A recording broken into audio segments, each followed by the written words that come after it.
Hello and welcome to day 111 of Dungeon 23, the series where we make a room of a mega dungeon every day for a year. Today is kind of special because I'm reusing a monster. Well, I'm actually remaking a monster, I should say, because I had to remake the stat block because I couldn't find my old one because it was pretty bad anyway. Anyway, so yeah, we're remaking a monster that was one of the first monsters I ever made for D&D. And you could tell it was really early because it's just two monsters slapped together.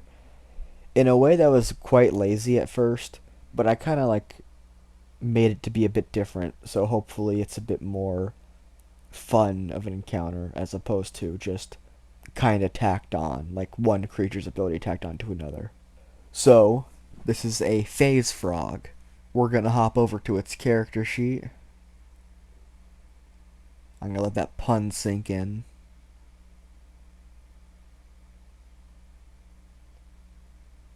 Alright, good. And then we're going to discuss what it actually does.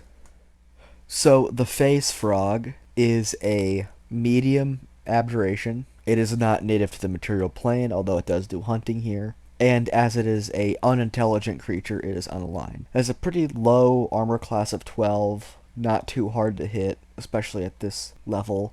Alright HP at 43, just an average. Nothing super spectacular.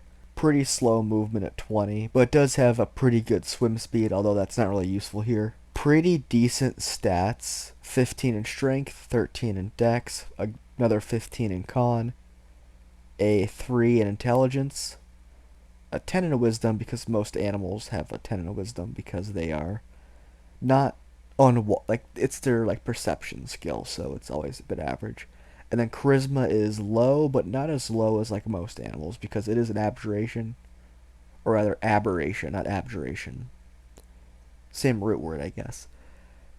And because it's otherworldly, it's a bit more personality wise. It has more force of, well, not force of will, but force of personality, a force of presence because of it. So its charisma's a bit higher than most other beasts. Because it's not really a beast, it's an aberration. Only +2 for proficiency bonus because it's pretty basic. And +4 for con saves. It's proficient in them. It is resistant to cold and immune to acid. That's going to come up a bit later. And it does not have any damage immunities or condition immunities. Basic skills of perception and survival, just because that's what most animals have, and it's basically an animal. It behaves like an animal, although its creature type is aberration. Dark vision, and also a special vision, which we'll get to later, and basic passive perception. No languages because it's an aberration, and it's also unintelligent, and no tools because of the same reason. So here's its core block. Amphibious, obviously it can breathe air and water, like most frogs. Standing leap, it could jump 20 feet, and its high jump is 10 feet, and doesn't have to worry about running start. So it's pretty good at bouncing around, because it's a frog, obviously. Bigger on the inside. This is mainly because it's a medium-sized creature, but it could also do something by swallowing medium creatures. So we're gonna come back to it later. But so now it's bigger on the inside than it is on the outside, and I thought this was a fun weakness. So because of this, it counts as extra dimensional space for the sake of interacting with bags of holding and portable holes and stuff like that. Meaning, if you throw a bag of holding in this frog and it eats it, it explodes. It gets trapped in the ethereal plane with everything next to it. And I think that's a really funny weakness for a monster to have. Acid absorption is its next thing. Whenever it would take acid damage, because again it's immune, instead it regains number of hit points equal to that. Rounded down. Halved. Kind of like how on some undead absorb negative energy from necrotic damage to regain some hit points.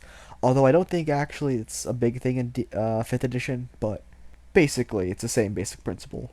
Its final ability that's passive is Ethereal Sight, which is strange because, well, I need Ethereal Sight. Well, we'll get to it. The phase frog can see 60 feet into the ethereal plane and vice versa when it's on the ethereal plane, like a ghost. And that's because its special ability is a bonus action called Ethereal Jump.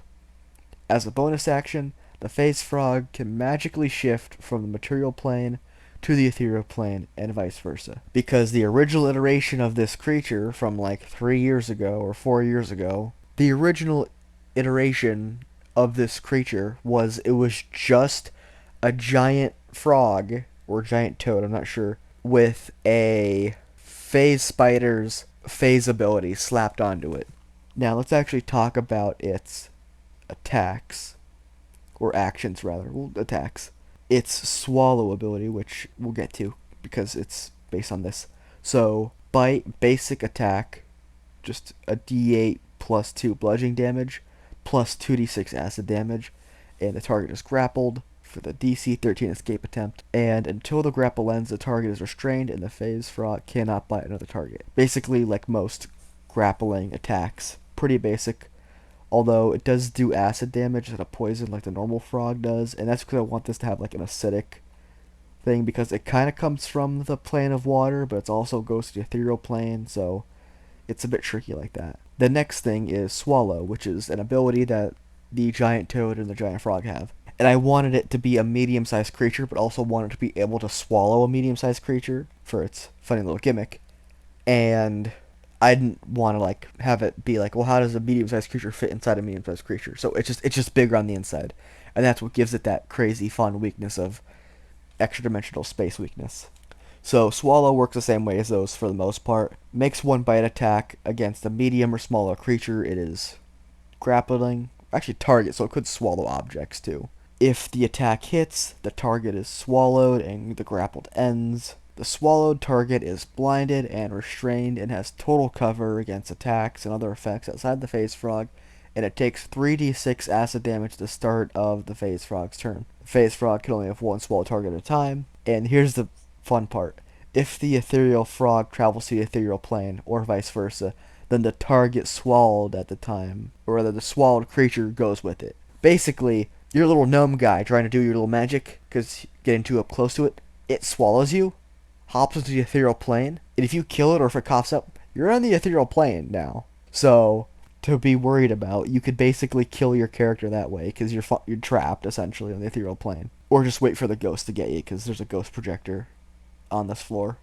So, very easy to basically die to this thing. It's quite dangerous, but you also have to, it has to take an action to grab you, and then it has to make another action to swallow you. It basically has to hit twice. And that means you have to also kill it while you're inside of it in the ethereal plane. So it's not really gonna happen for the most part, but it can happen. And that's the horror of it. And as with the other frogs, or basically anything that swallows or engulfs, if it dies, a swallowed creature is no longer restrained and you can escape it just by crawling out through it by using 5 feet of movement. And you're also prone. And that is basically the monster. Now, if you kill it, you probably could like use its organs to like, you find like the ethereal gland, you squeeze on yourself to get back or forward or whatever, or make or do something where you change planes or see into the ethereal plane, or like see invisibility would be a good potion to make out of this, things like blood or whatever, saliva. But I don't want to put a whole list of stuff you can make with it, because I kind of did that with the Mimic and it took a while to do.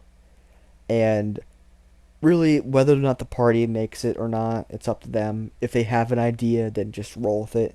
Or if it's too out there, then just say, that's not really reasonable. A lot of D&D is improvising. Anyway, this is our phase frog, and other than that, it's locked in a DC 22 cage, so it's pretty difficult to open. So, other than that, giant dimension hopping frog in a really hard cage. That's today's episode. If you want to see more crazy monsters and wacky creatures and all that stuff, like, comment, subscribe so these videos will appear in your recommendations. Or you could hit the bell notification thing, because that is going to allegedly give you notifications for when this is uploaded, but I don't know if that's actually true. It seems to be a bit sketchy, so try at your leisure, or just come back tomorrow because it's a daily event. So yeah, thanks for watching and or listening. I apologize for the poor quality. It's not going to get any better.